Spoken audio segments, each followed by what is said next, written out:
പിന്നെ അതും കഴിഞ്ഞ് ബാക്കി 1.5 കോടി രൂപ ഉണ്ടായിരുന്നു. ഈ പണം എല്ലാം വിതരണം ചെയ്തു കഴിഞ്ഞു എന്ന് പറഞ്ഞിട്ടും ബാക്കി 1.5 കോടി രൂപ ഒരു മാസത്തോളം പാർട്ടി അവിടെ സൂക്ഷിച്ചിട്ടുണ്ടായിരുന്നു. ഈ 1.5 കോടി രൂപ ഒരു ചാക്കിലും 2 ബിഗ് ഷോപ്പറിലായിട്ട് വീതം വെച്ചിട്ട് ഒരു മാസത്തിന് ശേഷം, അതായത് തൃശ്ശൂർ പൂരത്തിന് ശേഷം, ഇലക്ഷൻ കഴിഞ്ഞിട്ടാണ് തൃശ്ശൂർ പൂരം അന്ന് വന്നിട്ടുള്ളത്. തൃശ്ശൂർ പൂരത്തിന് ശേഷം ഈ ഒരു ചാക്കും 2 ബിഗ് ഷോപ്പറും കൂടിയിട്ട് എവിടേക്ക് കൊണ്ടുപോയി? ഇത് കൊണ്ടുപോയത് ജില്ലാ പ്രസിഡന്റിന്റെ കാറിലാണ്, അനീഷിന്റെ കാറിലാണ്. അനീഷ് കാറിലുണ്ട്, ഡ്രൈവറില്ല. അനീഷാണ് ഈ കാറിൽ ഈ പണം ആയിട്ട് സുജയ് സേനനും ഹരിയും കൂടിയിട്ട് ഈ കാറിൽ കൊണ്ടുവച്ചത്. എന്നിട്ട് ഈ കാറിൽ കൊണ്ട് ഈ പണം കൊണ്ട് എവിടേക്ക് പോയി? എന്ത് ചെയ്തു? ആ പണം വെളിപ്പെടുത്തണം. ജില്ലയിൽ നടക്കുന്നത്, പാർട്ടിയുടെ ജില്ലാ ഘടകത്തിൽ നടക്കുന്നത് ഫുള്ള് കള്ളത്തരങ്ങളാ, മുഴുവൻ കള്ളത്തരങ്ങളാണ്. ജില്ലാ കമ്മിറ്റി പിരിച്ചുവിടണം അടിയന്തരമായിട്ട്. എന്നിട്ട് ഈ കള്ളപ്പണം ഉപയോഗിച്ച ആളുകളെ അതിന്റെ നിയമത്തിന് മുന്നിൽ കൊണ്ടുവരണം. എനിക്ക് ഈ പോലീസിനോടും ഞാൻ അവസാനമായിട്ട് പറഞ്ഞ കാര്യം തന്നെയാ, നിയമത്തിന് മുന്നിൽ കള്ളപ്പണം ഉപയോഗിക്കുക എന്ന് പറഞ്ഞത് രാജ്യദ്രോഹ കുറ്റമാണ്.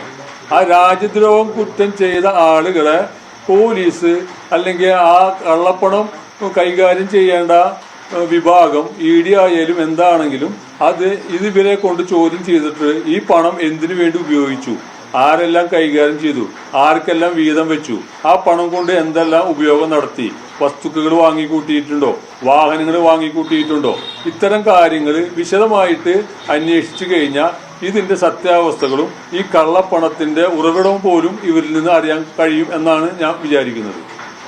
ഈ 3 കെട്ട് ചാക്ക് കൊണ്ടുപോയത് എവിടേക്കാണെന്നും കൂടി അന്വേഷിക്കണം, ഇവര് വെളിപ്പെടുത്തണം. ഈ 3 കെട്ട് ചാക്ക് എവിടേക്ക് കൊണ്ടുപോയി അന്നത്തെ ദിവസം?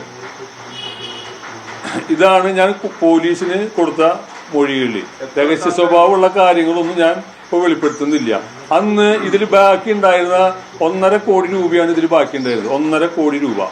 ഈ 1.5 കോടി രൂപ എല്ലാം കഴിഞ്ഞിട്ടും ബാക്കി എന്ത് ചെയ്തു? എവിടേക്ക് കൊണ്ടുപോയി? ഇതൊന്നും പാർട്ടിയുടെ ജില്ലാ കാര്യങ്ങൾക്ക്, ജില്ലാ ഓഫീസിലെ കാര്യങ്ങൾക്കോ മറ്റുള്ള കാര്യങ്ങൾക്കോ ഉപയോഗിച്ചതായിട്ട് എൻ്റെ അറിവിലില്ല.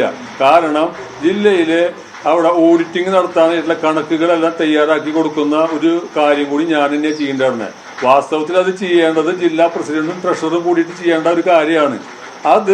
ആ ഒരു ജോലി പോലും ഉത്തരവാദിത്വത്തോടു കൂടി ചെയ്ത ആളാണ് ഞാൻ. അത് ജില്ലയിൽ ഓഡിറ്റിങ്ങിന് വരുന്ന ആളുകൾക്ക് ചോദിച്ചറിയാം.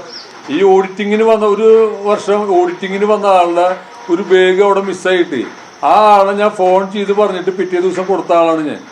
ഈ ഓഡിറ്റിങ്ങിന് വന്ന ആളുകളോട് ചോദിച്ചറിയാം. മനോജേട്ടൻ എന്നാണ് അദ്ദേഹത്തിന്റെ പേര് തോന്നുന്നു. മലപ്പുറം ജില്ലയിലെ ആളാണെന്നാണ് എനിക്ക് സംശയം. അദ്ദേഹം ആണ് അവിടെ ഓഡിറ്റിങ്ങിന് വന്ന ആളിൽ ഒരാള്.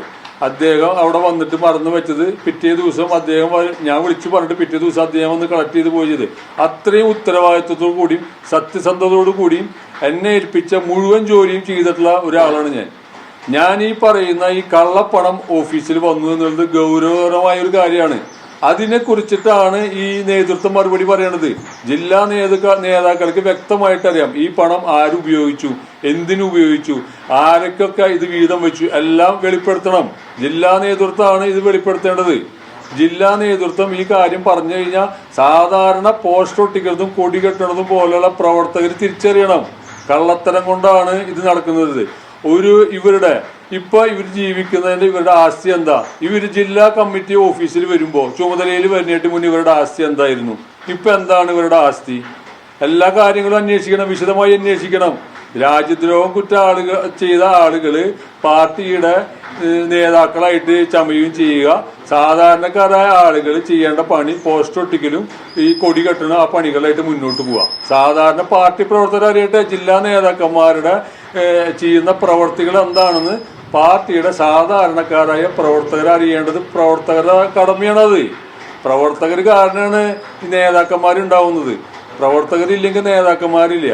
അപ്പോൾ ഉടനെ തന്നെ പാർട്ടിയുടെ ജില്ലാ കമ്മിറ്റി പിരിച്ചുവിട്ടുകൊണ്ട് ഇത്തരം കാര്യങ്ങൾ നടന്ന കള്ളപ്പണത്തിനെ കുറിച്ചിട്ട് അന്വേഷിക്കണം എന്നുള്ളതാണ് എനിക്ക് പറയാനുള്ളത്.